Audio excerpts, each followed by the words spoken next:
Awesome. Thanks for doing this. No problem. As always, John. So maybe we just start with what we did here. We're just wrapping up things here at Roca. What were you guys working on today? We're getting pretty close to the match now, and this was a very short camp because you'll remember that almost all of Nicholas's attention was tied up with getting ready for a no-gi match with the great Kainan, which recently happened at WNO. And then there was a very quick turnaround where he fought on I think it was a Thursday night, and then Friday he was in the gym in a gi. So this has been a very quick turnaround. Initially there was just this sense of, okay, what are we going to exhibit in this upcoming match? So there were a few technical sessions, but now everything has gone a distinct switch, which you guys saw today, towards creativity drills rather than just working set techniques. Okay, here's technique number 1, 2, 3. Sometimes we still do that in the morning, but for afternoon work it's all creativity drills. So the athlete is given a simple scenario to work from. They're given an objective, and they're given one key element that they want to work with. So for example, the objective might be getting chest to chest, and the key element will be head position as a mechanism to do this. And so Nicholas went through a bunch of creativity drills that you saw. He looked very good, and you can see the ease with which he was able to translate those movements from the drilling situation to the sparring situation today. And Nicholas, obviously very busy. Let's talk a little bit about the Who's Number One that was on Thursday night. What did you think of Nicholas's performance? I don't even know what to tell you. That was there was a sense, I think, that a lot of people had that was essentially a match to determine who's the second best no-gi athlete in the world. And I think it's probably fair to say most people favored Kainan because he had just had such a legacy. 2 ADCC gold medals. He has way more experience no-gi than Nicholas. When those two have matched each other in the gi, it's always been very, very close, very competitive. Maybe a slight edge to Nicholas Marigali. So a lot of people are saying, well, okay, gi, it's either even or slight advantage to Nicholas, but there's no way it's going to translate that way with no gi. And so I think a lot of people were kind of shocked to see the outcome.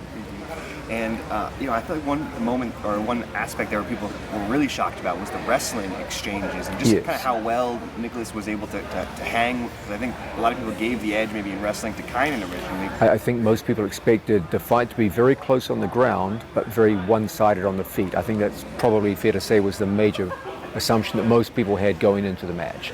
And I think that's a fair assumption to make, because if you look at the history of Nicholas's career, it's pretty much been a guard puller his whole life, and people have seen some evidence of standing position success. He got the takedown of the tournament at ADCC. That surprised a lot of people.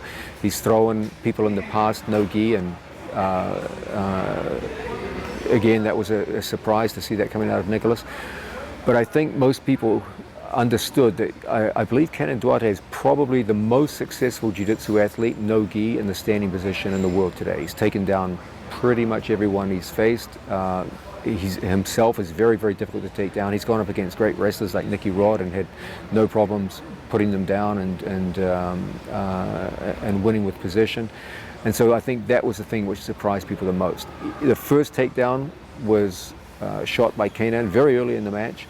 And I think he was surprised how much resistance he got on the takedown. Normally, I think he was expecting to get to a leg and put Nicholas down. And it was actually quite a battle. He did get the takedown. There was some protracted guard play. Then Nicholas surprised everyone and stood back up. And the big shock, I think, was that Kainan never shot again in the match. He shot once, got a takedown, and never shot again. And then from then on, it was Nicholas leading the dance in the standing position. And that ultimately resulted in him transitioning from a single leg to the waist, and quickly from the waist to the back, and then things went very well for Nicholas on the ground. I mean, Nicholas has had some very great performances, but this has got to be one of the best performances of his career. Would you agree? I would agree, just because of who the opponent was. Like, Kainan Duarte is, when he plays his A game, even for Gordon, when they fought, it was a tough match. And he has, look at his success in ADCC. In the finals, very, very few people can score over 10 points on Craig Jones. Craig Jones is one of the best of his generation. And to do that in the finals of ADCC, that was impressive.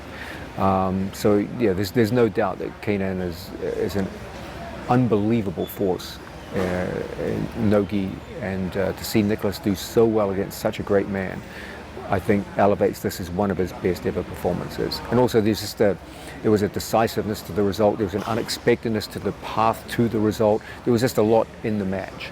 And I don't think people thought if someone was going to win this, it was going to be either like a tough, scrappy battle where it went to a decision, something like this, and that wasn't what panned out. People had expectations that one guy would dominate on the feet and it would be very even on the ground, and that didn't pan out. Like, everyone's expectations were overturned in ways that made for a really dramatic finish. Could you maybe walk us through the finish, kind of how you saw it? Yeah, it all started with getting to the waist, and there was a split second where Kainan had to make a judgment as to whether he went for the safe option of going back and getting the wizard, or rolling forward into the legs. And I think in the second by second action, he hesitated. There was a clear choice, and the two choices take the body in completely different ways. One, the head's going up and back, the other one is the head's going down and forwards. And there was a moment of hesitation. Nicholas capitalized, took the back quickly, and you guys know when Nicholas senses the back, it's hard to get away. Once he gets there, it's very tough. And Kainan had to make a choice between, okay, do I deal with this guy on my back, or do I deal with him chest to chest? I think he made the right decision, because Nicholas, let me rephrase that. From his perspective, he made the right decision, because historically, Nicholas has been one of the most dangerous guys to get on your back in all of jiu-jitsu. Like, if that guy gets on your back, it's a serious problem. So he made what I thought was an intelligent decision based on what he knew, and he turned and went chest to chest.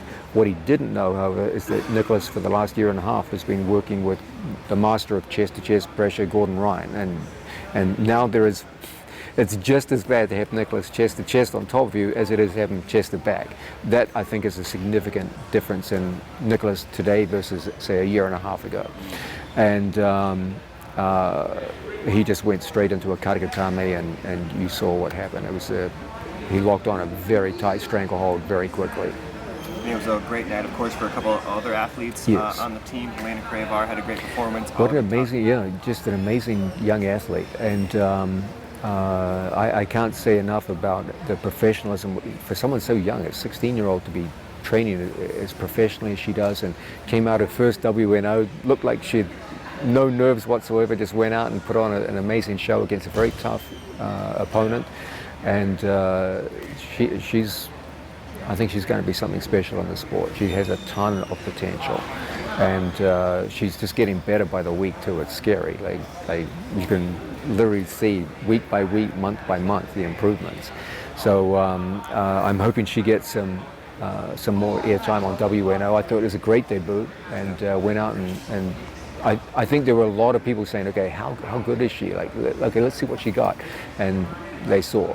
Now the big question, of course, will be, well, what kind of opponents can they get for her? And there is some difficulty because she's very young and she's still only a blue belt. And so it is tough sometimes to get opponents. But WNO has a great history of matchmaking, so I'm sure they'll be able to do something. And you've molded quite a few young athletes. Where would you like to see kind of her go next? Great question. Probably the two most outstanding youth athletes that I ever worked with were Nicky Ryan and Helena. And both of them had that tricky period in their career. There was a period too for Nicky Ryan when he was 15, 16, where he was very dangerous to even the best adult black belts, but no one wanted to lose to a 15-year-old teenage athlete. And so Nicky had that period too where he struggled to get opponents. And I think Helena's going through that now. And part of it is just patience. And I always say this, I said the same thing to Nicky that I'm saying to Helena now, is just focus on getting better. Just focus on your skills, because there's going to be a day where everyone in the world wants to fight you because you're a world champion. And it can be frustrating now, but just focus on skill development so that by the time you get to the top and people can't decline matches because it's the world championships, then people will see how good you are.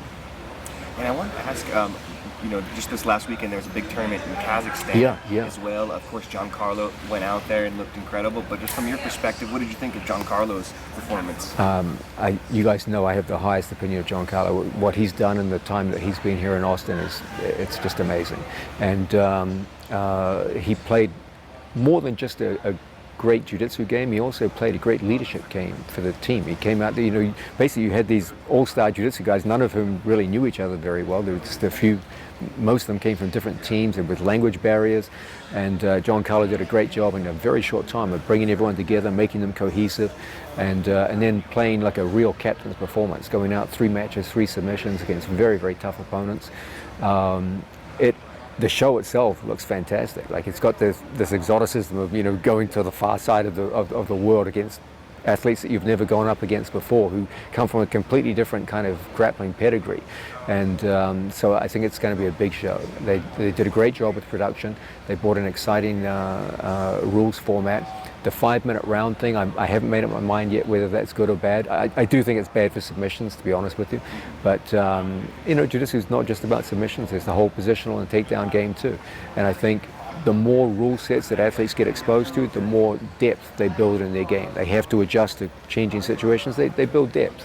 And so it might be a good thing for them to go with 5-minute rounds. We'll see.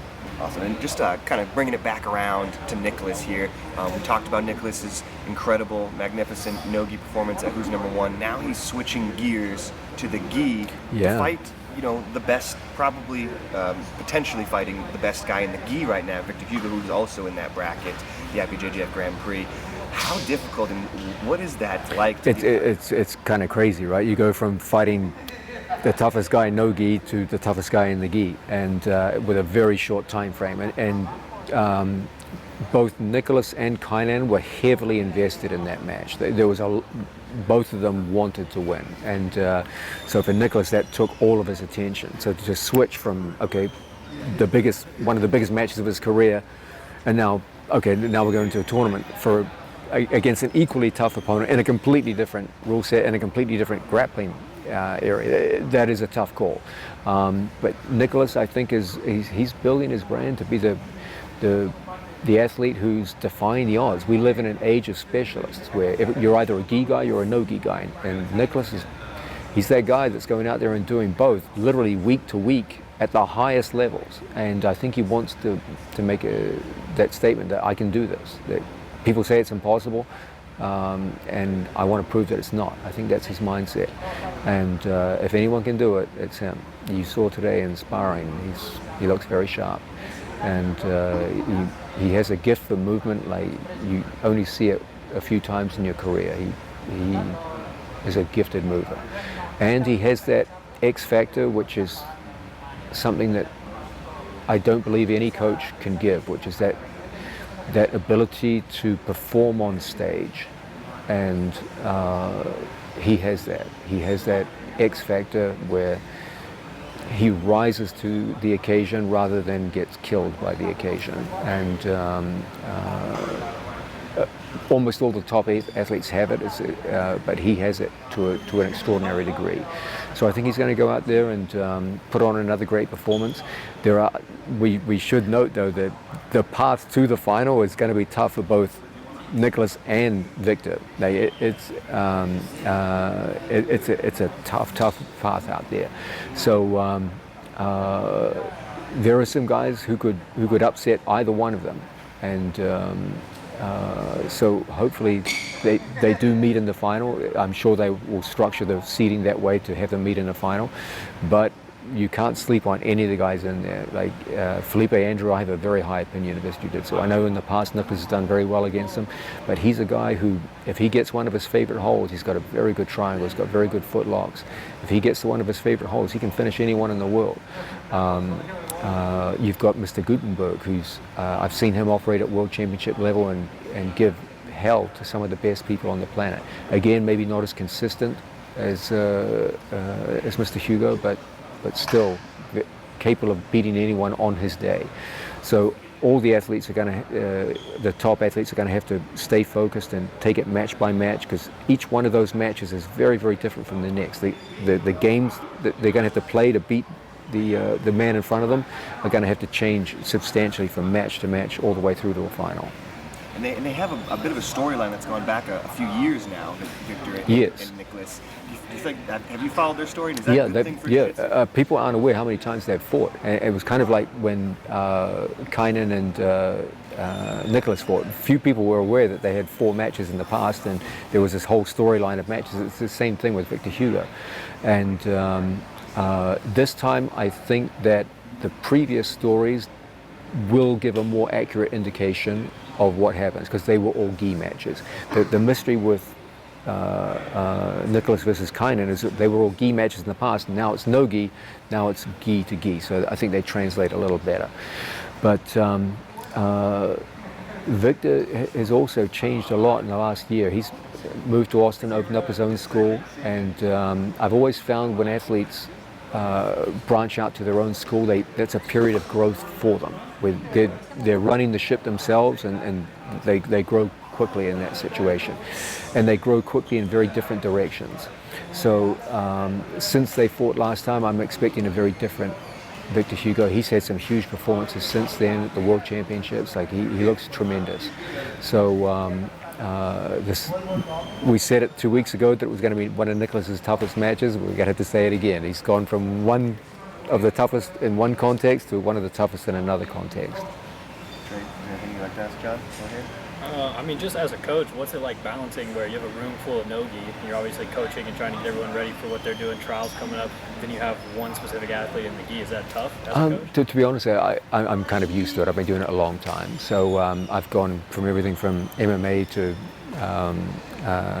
self-defense training to gi and no-gi, and I'm kind of used to juggling them. It's and also my job is made easy by the fact that these athletes are damn good, and we work together 7 days a week. So I can say one word and they know exactly what I mean, and it runs smoothly. If you made me do the same thing with people I didn't know or had no experience with, it would be a disaster. So the credit doesn't go to me, it goes to my athletes. Awesome. Thank you so much for the time. No problem, my pleasure.